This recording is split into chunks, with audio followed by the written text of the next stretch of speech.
Hello AP Statistics students. In this video, we're going to take a look at confidence intervals for means now instead of proportions. All right, we're doing all of inference now with means instead of proportions. So one of the first things we have to take a look at is the fact that with these confidence intervals, we're not going to be using z intervals anymore.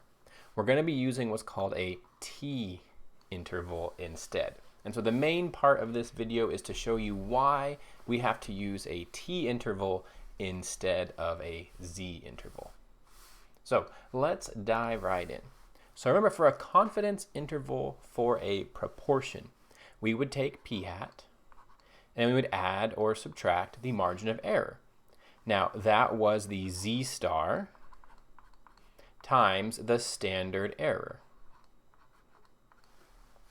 Now, remember, we had to use the standard error because we had to use the standard error to estimate the standard deviation, which, of course, we never know the standard deviation of a population. Well, we're going to use pretty much the same format for our confidence interval for means. All right. Now, instead of a p hat, we're going to have an x bar, plus or minus. So you could think of a z, there is actually a thing as a z interval for a means confidence interval, okay? It would be z star times the standard deviation. How many standard deviations do we have to go out? Now that only works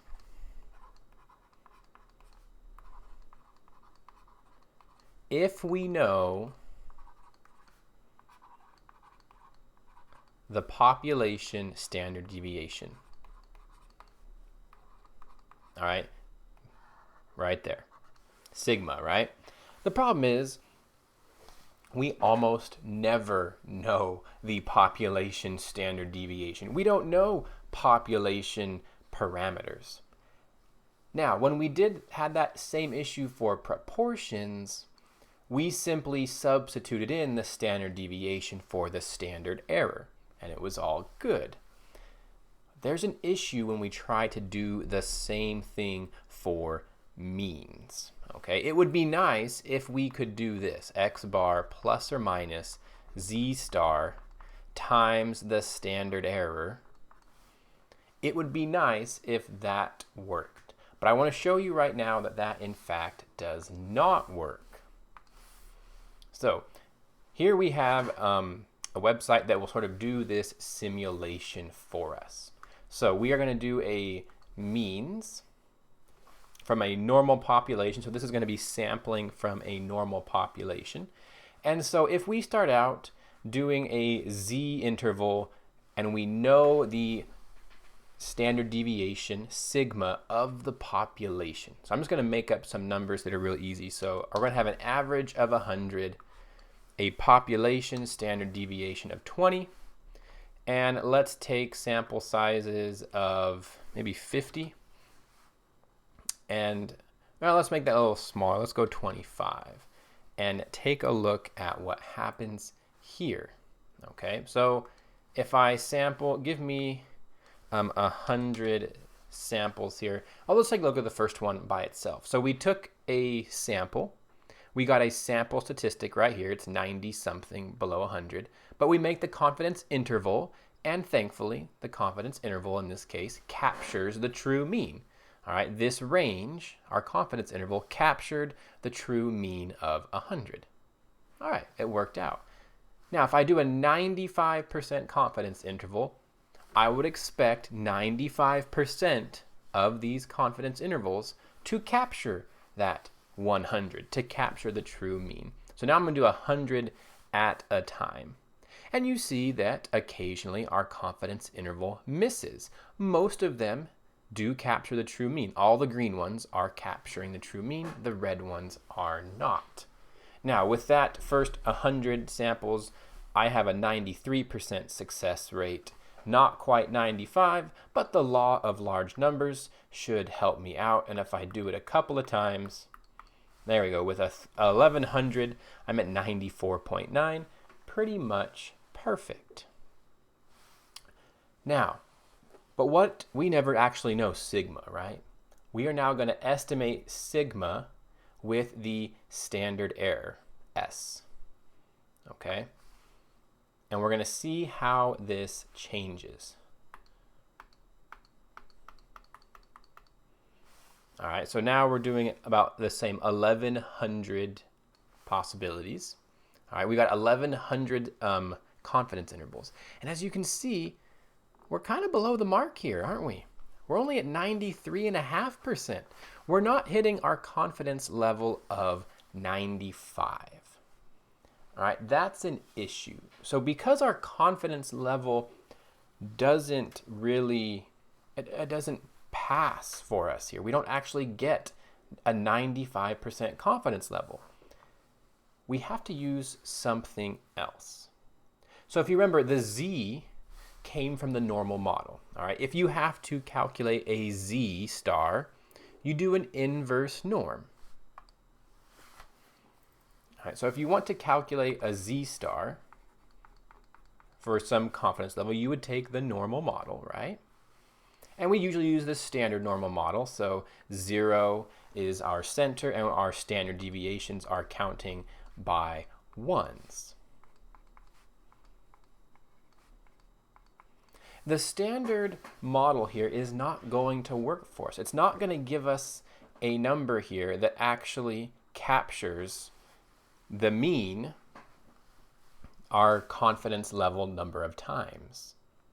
So we need a different distribution, and that's what the t distribution is. The t distribution is very similar to the normal model, but it's a little bit different. It's a little bit lower, and the tails are a little bit higher. Something kind of like this. The shape is similar. It's still a bell, but it's a little bit different. It has more variability, all right? It's spread out more. And when we use that distribution to find our critical value, that accounts for the fact that, yeah, the Z star just doesn't quite cut it for means. Okay, so let me show you how that works. So if I use a t distribution, now watch what happens to all my intervals. Do you see how they all got just a little bit wider with t? So that's with the standard error with the Z. Now that's using t.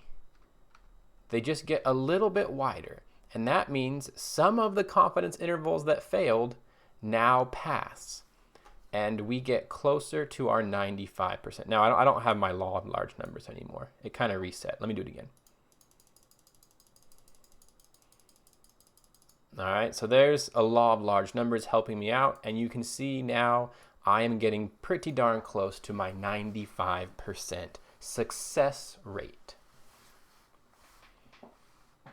All right, so let's recap that for us, okay? So this does not work for us, okay? That does not work. So instead, what we have to do is what's called a T star. Our confidence interval will be the sample average plus or minus T star times the standard error. That's how we are going to calculate a confidence interval for means. Now, there is a one sample Z interval. All right, it does kind of work if you know the population standard deviation. But we are never going to know the population standard deviation, sadly. So theoretically it works, but practically it doesn't. Now, the t distribution and the normal model become very similar as these tails go on. So as these tails go farther out, they become very similar.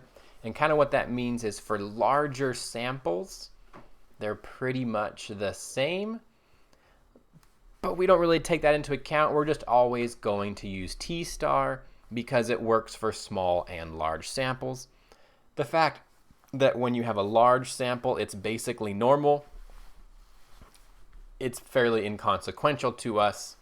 We're just always going to use T star. So how do we find the T star? To find Z stars, we do an inverse norm, right? But T's don't follow a normal model. We need another inverse function, don't we? We need an inverse T distribution, and your calculator has that. Now, it's dependent on two things, okay?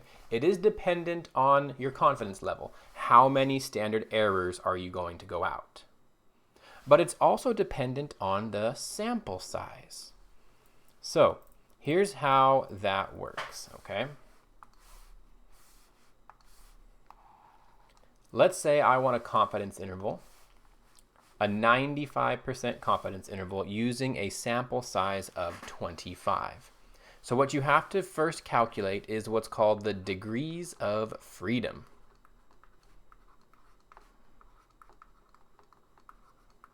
We'll talk about that a bit more some other time, but the degrees of freedom are simply n minus 1. Okay, nothing too complicated here. So in this case, our degrees of freedom will be equal to 24. Our sample size, our confidence level is equal to 0.95, and that's all we need to plug into our calculator to figure out the T star. Now, sadly, for most calculators, they don't ask for the 95%. Again, this is a bell curve like this. We want 95% in the middle, and this will look familiar, hopefully. The calculator does not do middle areas. It asks for the tail. It asks for the tail. And so we are going to have to type into our calculator 0.025, 2.5%, to get a 95% confidence interval. So let me show you that. There we go. So where you will find this is second distribution. It's right underneath the inverse norm. It says inverse T. All right, you got normal CDF, inverse norm, inverse T. So if you need a T star, you go to inverse T, just like an inverse norm. Hopefully that sounds, logical. And so it asks you for the area. So our area is 0.025. The area to the left is what it's asking for there. And the degrees of freedom was 24.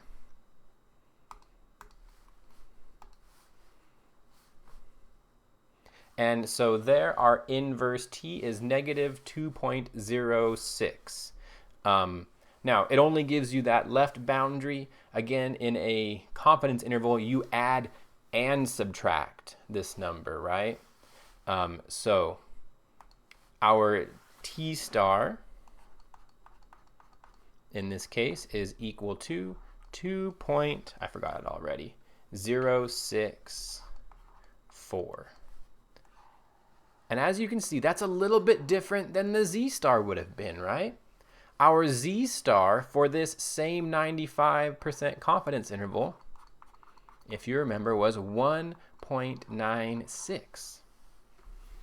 So it's similar, but it is a little bit different. It's wider, just a little bit wider. All right, let's do one more. What about a 90% confidence interval for a sample size of 15? So again, just for a quick visual here, we've got our T distribution over here. If I want 90% in the middle, that means over here, we will have 5%, right? 5 and 5.